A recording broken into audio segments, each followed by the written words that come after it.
ನಮಸ್ಕಾರ ರೈತ ಬಂಧುಗಳೇ. ಗಿಡ ನೆಡುವುದು ತುಂಬ ಜನರಿಗೆ ಸುಲಭ ಕೆಲಸ ಅನ್ನಿಸ್ಬೋದು. ಗುಂಡಿ ತೋಡಿ ಗಿಡ ಇಟ್ಟು ಮಣ್ಣು ಮುಚ್ಚಿ ನೀರು ಬಿಟ್ಟರೆ ಸಾಕು ಅಂತ ಎಲ್ಲರೂ ಅಂದ್ಕೊಳ್ತಾರೆ. ಆದರೆ ನಿಜ ಹೇಳಬೇಕಂದ್ರೆ ಗಿಡ ನೆಟ್ಟ ತಕ್ಷಣ ಅದು ಹೇಗೆ ಸೆಟ್ ಆಗುತ್ತೆ, ಎಷ್ಟು ಬೇಗ ಬೇರು ಹಿಡಿಯುತ್ತೆ, ಎಷ್ಟು ಆರೋಗ್ಯವಾಗಿ ಬೆಳೆಯುತ್ತೆ ಅನ್ನೋದು ಮೊದಲ ದಿನ ನಾವು ಮಾಡುವ ಕೆಲಸದ ಮೇಲೆ ನಿರ್ಧರಿತ ಆಗಿರುತ್ತೆ. ಹಲವರು ನಂತರ ಗೊಬ್ಬರ ಹಾಕ್ತಾರೆ, ಔಷಧಿಗಳನ್ನ ಕೊಡ್ತಾರೆ, ನೀರು ಬಿಡ್ತಾರೆ. ಆದರೆ ಗಿಡಕ್ಕೆ ಸ್ಟಾರ್ಟ್ ಒಳ್ಳೆಯದಾಗಬೇಕಂದ್ರೆ ನಾಟಿ ಮಾಡುವಾಗಲೇ ಮಣ್ಣಿನ ತಯಾರಿ ಸರಿಯಾಗಿರಬೇಕು. ಅದಕ್ಕಾಗಿಯೇ ಇಂದು ನಾನು ಪ್ರತಿಯೊಬ್ಬ ರೈತ ಹಾಗೆ ತೋಟಗಾರರು ಮತ್ತು ಮನೇಲಿ ಗಿಡ ನೆಡುವವರು ತಿಳ್ಕೊಳ್ಬೇಕಾದ ಒಂದು ತುಂಬ ಉಪಯುಕ್ತ ವಿಷಯವನ್ನು ಇಲ್ಲಿ ಹೇಳಲಿಕ್ಕೆ ಹೊರಟಿದ್ದೇನೆ. ನಾಟಿ ಮುಂಚೆ ಈ 2 ವಸ್ತುಗಳನ್ನು ಹಾಕಿದರೆ ಗಿಡಕ್ಕೆ ಒಂದು ಅದ್ಭುತ ಬೇಸ್ ಸಿಕ್ಕಿದಾಗೆ ಆಗುತ್ತೆ. ಹಾಗಾಗಿ ಈ ವಿಡಿಯೋವನ್ನು ಕೊನೆ ತನಕ ನೋಡಿ ಇದರ ಒಂದು ಸಂಪೂರ್ಣ ಮಾಹಿತಿಯನ್ನು ನಾನು ಇದರ ವಿಡಿಯೋದಲ್ಲಿ ತಿಳಿಸಿಕೊಡ್ತೇನೆ. ಹಾಗೆಯೇ ನನ್ನ ಚಾನಲ್ ನಿರುತ್ತರವನ್ನು ನೀವು ತುಂಬ ಜನ ಸಬ್ಸ್ಕ್ರೈಬ್ ಮಾಡಿಕೊಳ್ಳಿಲ್ಲ, ದಯವಿಟ್ಟು ಮಾಡಿಕೊಳ್ಳಿ ಅಂತ ಹೇಳ್ತಾ ವಿಡಿಯೋವನ್ನು ಶುರು ಮಾಡೋಣ. ಸ್ನೇಹಿತರೆ, ನಾವು ಹಲವಾರು ಬಾರಿ ದುಬಾರಿ ಗೊಬ್ಬರ ಕೇಳೋಕ್ಕೆ ಅಂದರೆ ತಗೊಳ್ಳಿಕ್ಕೆ ಹಣವನ್ನು ಖರ್ಚು ಮಾಡ್ತೇವೆ. ನರ್ಸರಿಯಿಂದ ಗಿಡ ತರ್ತೇವೆ, ಹೊಸ ಹೊಸ ಔಷಧಗಳನ್ನು ಟ್ರೈ ಮಾಡ್ತಾನೆ ಇರ್ತೇವೆ. ಆದರೆ ನಮ್ಮ ಮನೆಯಲ್ಲೇ ಸಿಗೋ ಒಂದು ಸರಳ ವಸ್ತುಗಳನ್ನು ನಾವು ಹೆಚ್ಚಾಗಿ ಬಳಸೋದು ಕಡಿಮೆ ಅಂತಾನೆ ಹೇಳ್ಬೋದು. ಮೊದಲನೇದಾಗಿ ಬೂದಿ ಮತ್ತು ಇನ್ನೊಂದು ಸುಡುಮಣ್ಣು, ಎರಡೂ ಕೂಡ ತುಂಬ ಸಿಂಪಲ್ ಆಗಿ ತಯಾರಾಗುವ 1-2 ವಸ್ತು ಅಂತಾನೆ ಹೇಳ್ಬೋದು. ಆದರೆ ಸರಿಯಾದ ರೀತಿಯಲ್ಲಿ ಬಳಸಿದರೆ ಇವು ಗಿಡದ ಬೆಳವಣಿಗೆಗೆ ಬಹು ಆಗಿ ಒಂದು ಹೆಲ್ಪ್ ಮಾಡುವ 1-2 ವಸ್ತುಗಳಂತ ನಾನು ಇಲ್ಲಿ ಹೇಳಲಿಕ್ಕೆ ಇಷ್ಟಪಡ್ತೇನೆ. ಮೊದಲಿಗೆ ನಾವು ಬೂದಿ ಬಗ್ಗೆ ಮಾತಾಡೋಣ. ಇದರ ಬಗ್ಗೆ ನಾನೊಂದು ಡೀಟೇಲ್ ಆದ ಒಂದು ವಿಡಿಯೋಗಳನ್ನೇ ಮಾಡಿದ್ದೇನೆ, 2 ವಿಡಿಯೋ ಇದೆ. ಇದನ್ನು ನೀವು ನನ್ನ ಚಾನಲಲ್ಲಿ ಚೆಕ್ ಕೂಡ ಮಾಡ್ಬೋದು. ಬೂದಿ ಅಂದರೆ ಸಾಮಾನ್ಯವಾಗಿ ಅಡುಗೆ ಮನೆಯಿಂದ ಬರುವ ಒಂದು ಮರದ ಬೂದಿ ಅಥವಾ ಚುಲ್ಲೆ ಬೂದಿ ಅಥವಾ ಒಣ ಕಡ್ಡಿ ಸುಟ್ಟ ನಂತರ ಉಳಿಯೋ ಒಂದು ಪುಡಿ ಅಂತಾನೆ ಹೇಳ್ಬೋದು.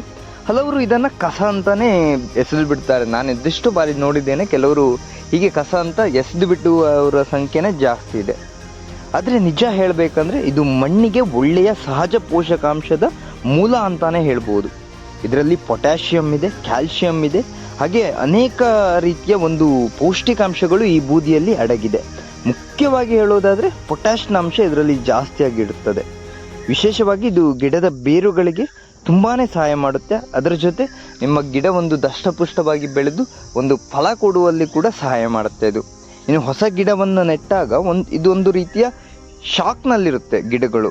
ನೀವೇನು ನರ್ಸರಿಯಿಂದ ತಂದಿರ್ತೀರ, ಡೈರೆಕ್ಟಾಗಿ ಮಣ್ಣಿನಲ್ಲಿ ನೆಟ್ಟರೆ ಅವು ಮಣ್ಣಿಗೆ ಹೊಂದಿಕೊಳ್ಳಲಿಕ್ಕೆ ಸ್ವಲ್ಪ ಟೈಮ್ ತಗೊಳ್ತವೆ, ಹಾಗೆ ಅವು ಒಂದು ಶಾಕ್ನಲ್ಲಿ ಇರ್ತದೆ.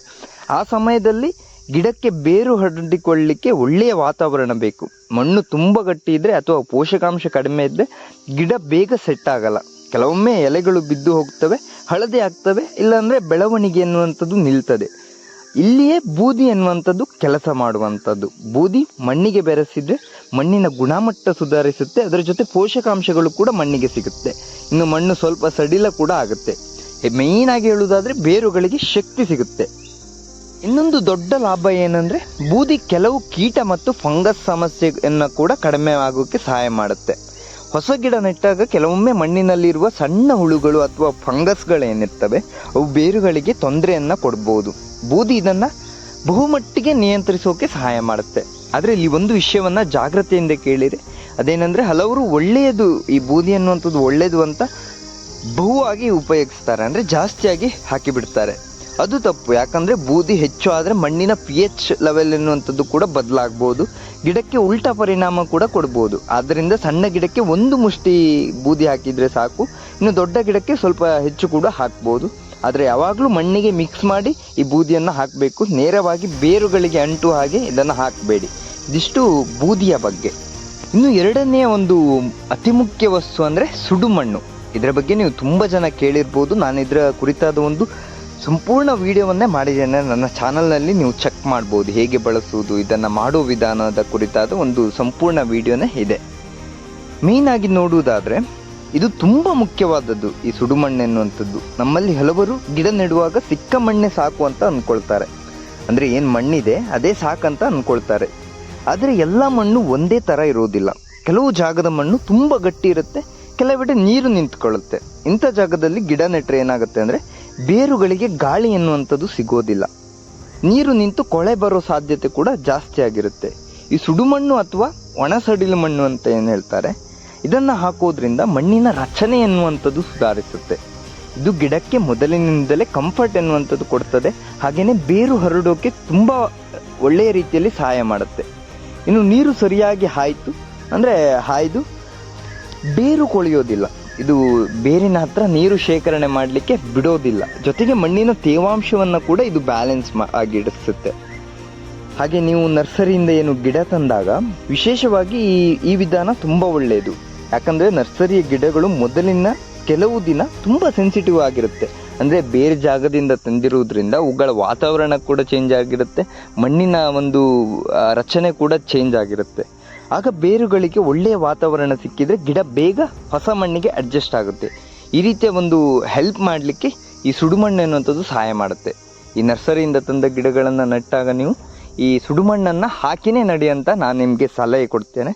ಹಾಗಾದರೆ ಪ್ರಾಕ್ಟಿಕಲ್ ಆಗಿ ಹೇಗೆ ಮಾಡಬೇಕು ಅಂತ ನೋಡುವುದಾದರೆ, ಮೊದಲು ಗಿಡ ನೆಡುವಾಗ ಜಾಗದಲ್ಲಿ ಸರಿಯಾದ ಗಾತ್ರದ ಗುಂಡಿ ತೋಡಿ.